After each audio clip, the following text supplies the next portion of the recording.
Are we to be executed? Captain Hans Keller whispered to the man beside him. It was July 1944 in Huntsville, Texas. 300 German prisoners, some former officers, some teenage conscripts, were being marched in formation toward an open field. The sun burned through the air like a furnace. Dust rose with every step. They had heard rumors. Americans were unpredictable, friendly one moment, ruthless the next. And this, Keller thought, felt wrong. Too quiet. No guards shouting, no rifles raised, just townsfolk in summer hats standing by long wooden tables under oak trees. Then came the smell. Bacon, cornbread, roasted meat. Keller blinked. The scent hit him like a hallucination. For a second, his war-hardened instincts told him it was a trick, some psychological cruelty before the inevitable punishment. But then a woman's voice called out firm and warm, "Y'all come eat!" The guards didn't move to stop her. Instead, they nodded for the prisoners to sit. Keller's men hesitated. The Americans, farmers, wives, teenagers, were smiling, passing out tin plates and cups of coffee. One young boy ran between tables carrying a basket of biscuits, laughing as if this were a town picnic. A prisoner muttered, "They're mocking us." Another whispered, "No, I think they mean it." Keller's hands trembled as he reached for a slice of bread. The butter melted against his fingers. He hadn't tasted real bread in 2 years. No one spoke for a while. Just the clatter of plates, the murmur of wind through grass, the sound of people eating together, enemies sharing a meal under the same sun. Across the table, an old Texan rancher broke the silence. "You boys worked hard on my land this week," he said. "Figured you earned supper same as any man." Keller didn't know what to say. All his life the enemy had been painted as monsters. Now he was being offered mercy by the very people whose sons he'd fought to kill. That night, in the flickering light of the barracks, he opened his diary and wrote, "Today I learned America's greatest weapon. It is not their guns. It is their grace." That single dinner would ripple far beyond Texas. For some, it was a simple act of kindness. For others, it was the first crack in a wall of hatred that had been built brick by brick through years of war and propaganda. And though no one knew it yet, what happened that day on a dusty Texas field would reshape hundreds of German prisoners' understanding of their enemy and of themselves. Because sometimes the most powerful victory comes not with conquest, but with compassion served on a plate. 2 weeks before that meal, Huntsville, Texas, had been a town living on edge. Word spread that a train full of Nazi prisoners was arriving to work the cotton fields outside town. The newspaper headline was blunt: "Enemy soldiers held near Huntsville." For many locals, that was all they needed to hear. Enemy soldiers, men who had bombed London, who had burned Europe, who might, by rumor and imagination, still wear their iron crosses under their shirts. Ranchers padlocked their barns. Mothers told their children not to go near the fence line. At the feed store, a farmer spat into the dust and said, "If they try anything, I'll shoot first." The town's Baptist preacher, Reverend Wallace, tried to calm the nerves at Sunday service. "The war's far away," he said from the pulpit. "But what we do here still matters. We'll be judged not by our fear, but by how we treat our enemy." Few listened. The fear was too thick. When the trucks rolled in, bringing pale, thin young men in tattered field uniforms, people lined the dirt road to stare. There were no shouts, no curses, just silence, the quiet weight of suspicion. Captain George Miller, the U.S. officer in charge of the POW detachment, stepped out and tipped his hat. "Folks," he said, "these men aren't fanatics. They're soldiers, same as ours, just lost on the wrong side of history." No one answered. Inside the newly built camp, Keller and his fellow officers inspected the barracks. They found clean bunks, soap, even books in German. For men raised under a regime that preached dominance through brutality, it was a shock. That night, Keller wrote home to his wife, Elsa, in Munich. "I am imprisoned, yes, But they feed us, they let us write. They treat us as men, not beasts. Either they are clever liars, or they are not, as the Reich described them. Outside the wire, the fear persisted. Children whispered about the Nazis in the woods. Local gossip claimed the Germans were planning an uprising. Then, one afternoon, a strange thing happened. A thunderstorm hit the camp. Lightning struck the generator. The floodlights went dark. For nearly an hour, the fences were unpowered and the guards stood ready, rifles in hand, waiting for a breakout. But none came. Instead, through the rain, the sound of German voices rose, singing Lily Marleen. The melody drifted over the storm, mournful and human. The guards lowered their rifles. One whispered, "Hell, they sound homesick." That night, something shifted. The myth of the savage enemy began to crumble. The Texans began to realize the truth, that these were not monsters, just men who had seen too much war. And the prisoners, too, began to see something they had never known under Hitler's rule: dignity without fear. It was the first small fracture in the wall that divided conqueror and captive, a fracture that would, before long, let the light through. By 1944, Texas was not just cattle country. It was POW country. Across the Lone Star State, more than 50,000 German prisoners were spread among sprawling compounds of wooden huts, barbed wire, and dusty parade grounds. Camps in Hearne, Huntsville, Hereford, and Bastrop turned empty fields into small, self-contained cities of captured soldiers. The United States had captured so many Axis troops in North Africa and Italy that Europe simply couldn't hold them. Texas, with its open land, cheap labor needs, and distance from the coasts, became the perfect place to keep them. Inside each camp, life was governed by strict adherence to the Geneva Convention. Every prisoner received food equivalent to an American soldier's rations: bread, meat, vegetables, coffee, cigarettes.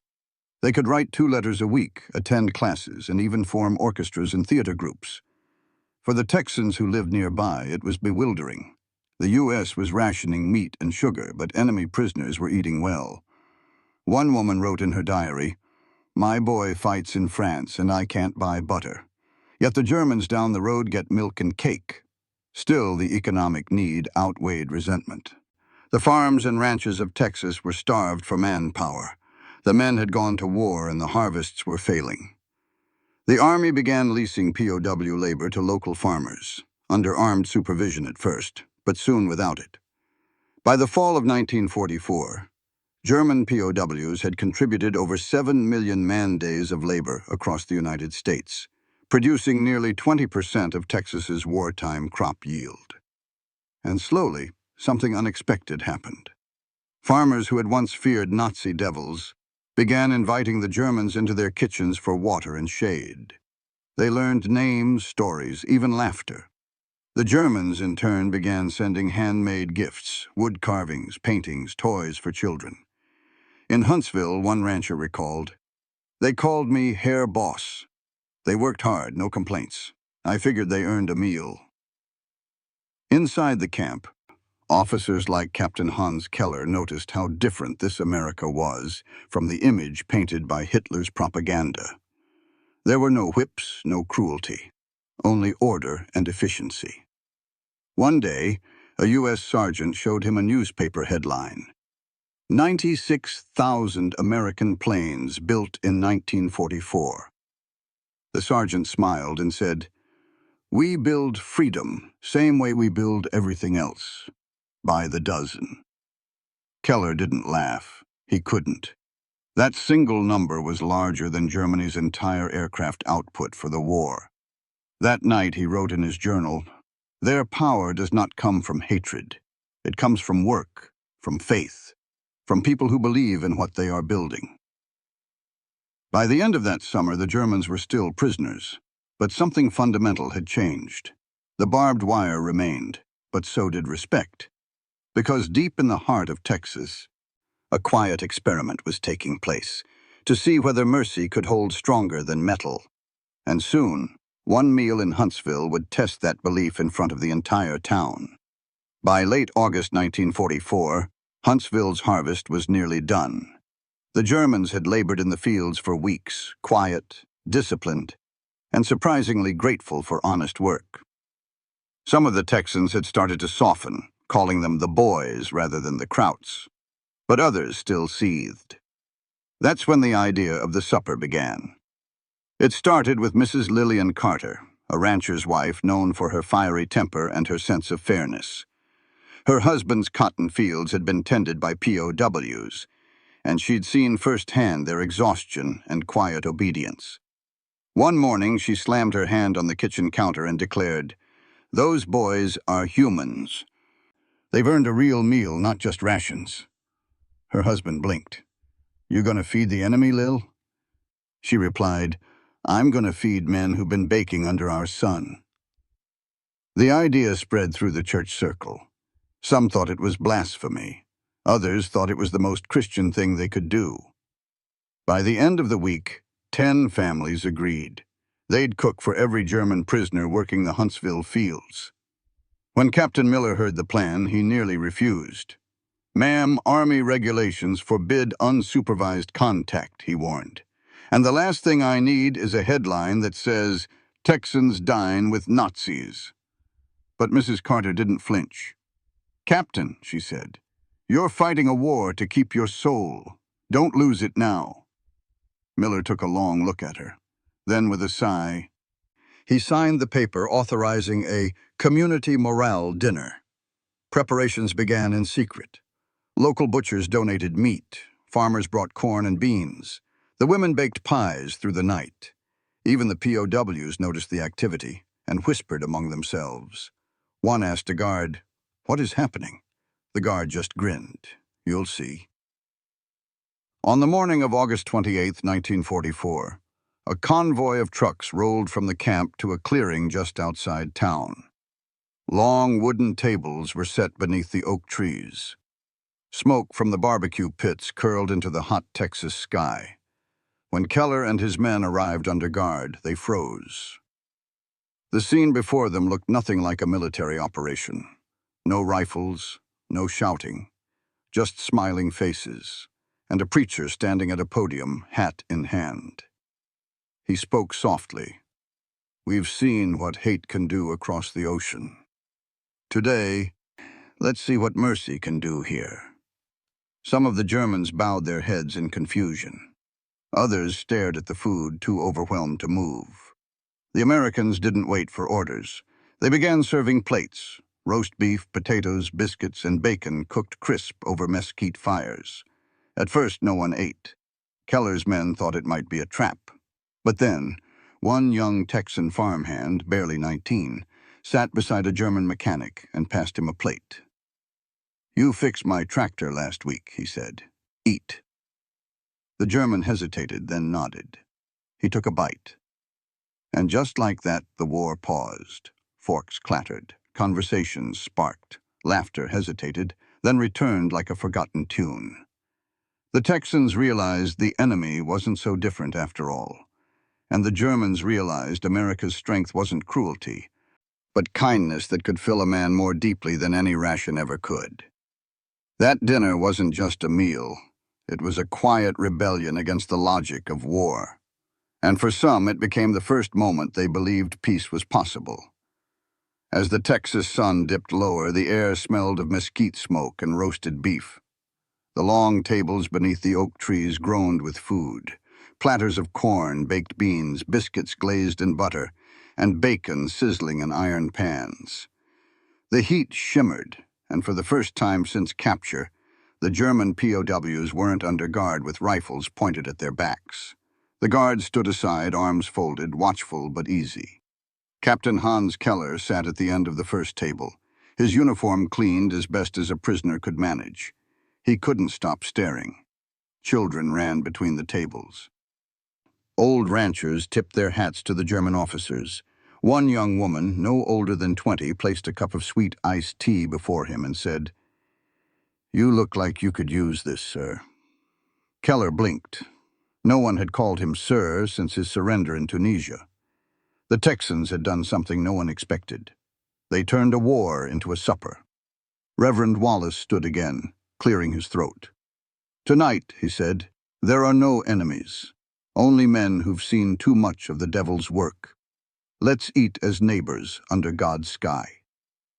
The blessing ended, and silence hung in the air, an awkward, heavy silence of hesitation. Then a scraping of metal cut through it. Keller picked up his fork, slowly speared a piece of meat, and took a bite. His eyes closed. The flavor, real beef, seasoned, smoked, cooked to perfection, was almost unbearable. He hadn't tasted anything like it since before the war. Around him, his men began to eat too, cautiously at first, then hungrily. For the Texans, it was strange to watch the enemy savor food with tears in their eyes. One rancher whispered, "I didn't think they'd cry." His wife, standing beside him, replied, "They're not soldiers right now. They're just sons who haven't been home." A German mechanic named Otto folded his hands over his plate. "Back home," he said in broken English to a nearby Texan, "we have not meat for 2 years. My mother, she will not believe this." The Texan grinned. "Then eat for her." By mid-meal, the boundaries had blurred. Guards were eating side by side with prisoners. Cowboys swapped stories with Luftwaffe sergeants. Someone pulled out a harmonica, and within minutes, a few Germans began to hum Lily Marlene. A cowboy recognized the tune and joined with his guitar. Laughter erupted. A young American private nudged his friend. "Ain't it something? Last week we were fighting these fellas, now we're singing with them." Not everyone was comfortable. A few townspeople stood at the edge of the clearing, watching, arms crossed. But even they couldn't deny the strange peace in the air. There was no hatred here, only humanity rediscovered. Keller caught Captain Miller's eye across the table. He raised his glass of sweet tea and a quiet toast. "To Texas," he said simply. Miller nodded back. "To peace." When the plates were cleared and the stars came out, the Germans helped clean the tables. No one ordered them. They just did it, quietly, gratefully. One boy, maybe 18, turned to a Texan farmhand and said softly, "In Germany, I worked for the Reich. Here, I worked for a man who fed me." The farmhand didn't know what to say. He just clapped the German on the shoulder. "Guess that's something, ain't it?"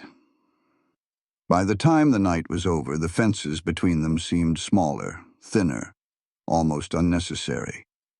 That supper didn't end the war, but for the men who sat there under the Texas stars, it ended something else. The idea that kindness was weakness. Because on that night, both sides learned a truth that would outlast every victory or defeat. Mercy, when shared, can break even the hardest walls. What happened that night in Huntsville didn't stay confined to one field or one camp. Word spread, first among guards, then through the Army grapevine, and finally across the fences of Texas. Within weeks, other camps began holding their own community meals. A quiet wave of humanity rolled through the POW system, one barbecue at a time. To understand the impact, you have to look at the math, the collapse math, as historians later called it. The U.S. Army held over 425,000 Axis prisoners across America. At least 50,000 of them were in Texas alone. If even 1% of them experienced an act of mercy like that supper, that meant hundreds of lives were directly touched by something no bullet could achieve: dignity. But it went further. Reports from Army Psychological Services noted a measurable decline in disciplinary incidents after events like these. Escape attempts dropped by 60%, work efficiency rose by 40%, and camp violence, once a chronic issue, fell to nearly zero. Commanders noticed that POWs who were treated with fairness and trust returned it in kind. Captain Miller, in a letter to his superior, wrote, "Sir, I've seen fear keep men quiet, but only respect keeps them honorable." On the farms, Texas ranchers began leaving tools and equipment unguarded, confident the Germans would do their jobs and return to camp voluntarily. In over 100 cases, they did just that. When one group of 5 POWs got lost near Waco, they walked to the nearest farmhouse and asked to be taken back to their unit. The farmer, bewildered, drove them back himself. This wasn't sentimentality. It was efficiency rooted in trust. The U.S. had accidentally discovered that compassion could produce better military results than punishment. Meanwhile, inside Germany, captured letters began to arrive. Keller's wife, Elsa, received one that simply read, "My dearest, they have not chained us. They have fed us. They have sung with us. I cannot explain it, but I think they fight for something different than empire. They fight for decency." That letter, intercepted by Allied censors, later appeared in an internal morale report. The analysts underlined one phrase: "They fight for decency."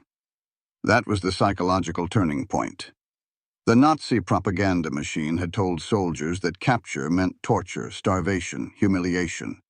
But word of mouth spread faster than ideology. Returning POWs, especially after the war, told their families, America was not what we were told. And that, in turn, began to unravel one of the Reich's most powerful lies, the myth that cruelty was strength. Historian James Withers of the U.S.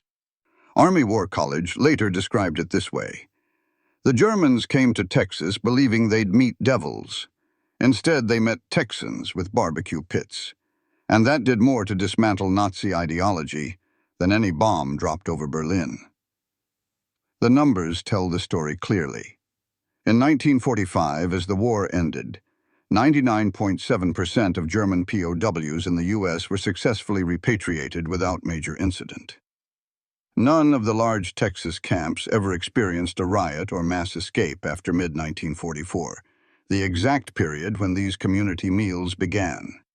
The U.S. didn't plan this social experiment, but it worked. And for the Germans, the result was internal collapse, not of morale, but of fanaticism. Captain Keller later said in a post-war interview, "They won us without a single blow. They showed us a better way to be strong." In the math of war, you can measure destruction by tonnage, casualties, and sorties flown. But the math of mercy is different. It's measured in letters home, in shared meals, in the slow erosion of hate. And by that measure, the United States didn't just win the war. It redefined victory. The next morning, the fields outside Huntsville were quiet again. The smoke from the fires had blown away. The tables were bare, the plates stacked, the camp gates locked once more. But something fundamental had changed. Something invisible, yet irreversible. In the barracks, the German POWs lay awake longer than usual, staring at the ceiling. The sound of the supper lingered, the laughter, the harmonica, the clink of plates. For many of them, it was the first night in years without fear. At sunrise, the guards arrived as usual, boots crunching on gravel. But there was no tension now. When Sergeant Dalton, one of the Texans, shouted, "Roll call," the men stood faster, cleaner, sharper. He blinked in surprise. "Well, look at that. The boys are smiling." Captain Keller spent the morning writing in his journal, a small notebook made from torn paper and cardboard. His handwriting was neat, precise, military. He wrote, "The enemy treats us as men. They have food in abundance, and yet they share. They have victory, and yet they show no cruelty. Perhaps that is why they win. The war has taken everything from me, my home, my pride, my command, but this land has given me back something I thought lost: hope." Keller's words weren't unique. Dozens of similar diary entries from POW camps in Texas survive in archives today. In nearly all of them, one theme repeats: astonishment, not at America's weapons, but at its humanity. Private Otto, the mechanic who fixed tractors for the ranchers, sent a censored postcard home.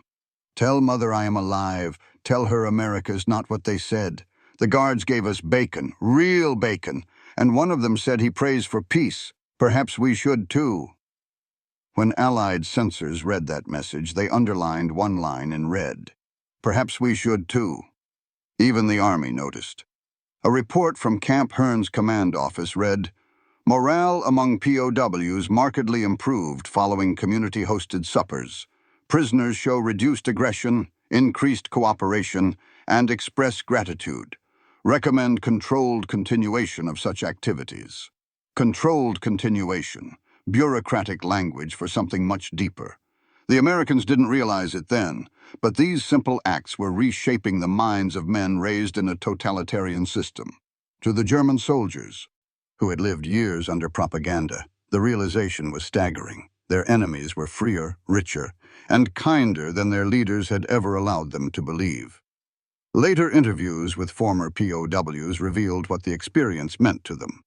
One Luftwaffe navigator recalled, "We had been told Americans were barbarians, but they treated us with more dignity than our own officers ever had. That broke something inside me, something that had believed in the Reich." Another wrote after the war, "It wasn't the bombs that defeated us. It was the bacon, the kindness, and the laughter. They destroyed the idea that we were superior." Even years later, when those men returned to Germany, they carried those memories. Some became teachers. Others rebuilt towns, refusing to allow hate to take root again. Several of them, like Keller, would eventually correspond with their former captors. One of Keller's letters to Captain Miller survived. It read, "When I was captured, I thought you would strip me of my honor. Instead, you restored it. The Reich taught us to conquer. Texas taught me to be human." Back in Huntsville, the locals remembered the dinner too. It became a quiet legend, never publicized, never written about in newspapers, but passed down in families. Old ranchers would tell their grandchildren, "We fed the enemy once," and that night the war felt smaller. It wasn't just about generosity. It was about identity. For the Texans, it proved that decency didn't belong to any one side. It was the last battlefield, and the only one worth winning. And for the Germans, it was the first glimpse of a world that didn't need chains or flags to prove strength, only a table, a meal, and a little mercy. By late 1944, German mail routes had begun to function again under Allied supervision. Every week, thousands of censored letters left the POW camps of America bound for a broken continent. Among them were dozens from Texas, letters written by men whose worldviews had been quietly rewritten under the wide American sky. When those letters reached Europe, they landed like sparks in the ashes of the Reich. Wives, mothers, and sisters gathered in ruined kitchens, reading words that didn't sound like defeat, but awakening. Elsa Keller, Captain Hans Keller's wife, sat in her freezing apartment in Munich when the letter came. The envelope bore an American postmark, the handwriting familiar but unsteady. She hesitated before opening it, half expecting despair or bitterness. Instead, she read, "My dearest Elsa, the people here are not monsters. They are proud and kind. They eat well, they live freely, and they laugh without fear. They gave me food that I have not seen since we were young. Bacon, bread, and coffee. I could not eat at first. I cried. Elsa, they fight with machines, yes, but also with something greater, decency. Tell our son that strength is not cruelty. Tell him that. Always." She folded the letter slowly, hands trembling. Around her, the neighbors whispered, "Keller says the Americans are humane." In a city where propaganda still echoed from loudspeakers, that one sentence was revolutionary. Soon, others followed. Letters from POWs in Texas described fields of wheat, clean camps, good meals, and guards who called them by name. One wrote, "We work with cows and horses. The cowboys are simple men, but they are free men. Their strength is quiet. I think we will never be the same after this." The Gestapo intercepted some of these letters, branding them defeatist propaganda. But they couldn't stop them all. The words spread, whispered from family to family, carried by wives and soldiers home on leave. For many, it was their first glimpse of a world beyond ideology, a world where compassion didn't mean weakness. Back in Texas, the letters also traveled the other way. Ranchers and guards received replies through Red Cross channels, careful censored notes from the families of the men they had once imprisoned. One note from Bavaria read, "My husband says you treated him like a man. I cannot repay you, but if you ever come to Germany, there will be bread for you." Captain Miller kept that letter folded in his wallet for years. By the spring of 1945, the Army's own intelligence reports began noting the effects. POWs from humane camps were more cooperative in debriefings, more willing to share technical knowledge, and less likely to hold on to Nazi loyalty. One intelligence officer wrote, "We are winning hearts faster than we ever planned to." But not everyone approved. Some U.S. officers complained that such leniency softened the enemy. A few newspapers criticized the idea of spoiling prisoners. General Dwight D. Eisenhower, however, took a different view. In a briefing about POW conduct, he remarked, "The measure of a civilization is not how it treats its friends, but its prisoners." That sentiment, born of experience, not strategy, mirrored what was happening across Texas. The people there hadn't meant to make a statement about democracy. They'd simply done what felt right. But in doing so, they turned hospitality into a weapon more powerful than fear. As Elsa Keller later recalled, "When his letters came, they frightened me, not because of what he said, but because I realized we had believed lies for 10 years. And across the Atlantic, under the roar of bombers and the crumbling of cities, a quiet truth took root in the hearts of thousands of German families. The Americans were not devils. They were human, and that somehow was harder to hate." When the war finally ended in May 1945, the camps across Texas began to empty. The trains that had once brought prisoners in from the ports of New Orleans now carried them back out, eastward, toward a Germany that no longer existed. The Germans packed what little they had: a few shirts, a carved trinket, maybe a photo with an American guard who'd become a friend. But the most valuable thing they carried couldn't be seen. It was the memory of how their enemies had treated them, not as beasts, but as men. Captain Hans Keller stood on the train platform at Camp Huntsville. He had been in Texas for nearly 2 years, long enough for the red clay dust to settle into his boots. The American guards stood in silence as the German prisoners boarded. No jeers, no speeches, just a quiet respect. As the train hissed and began to move, Keller leaned out the window and called to Sergeant Dalton, the Texas guard who had once shared his supper.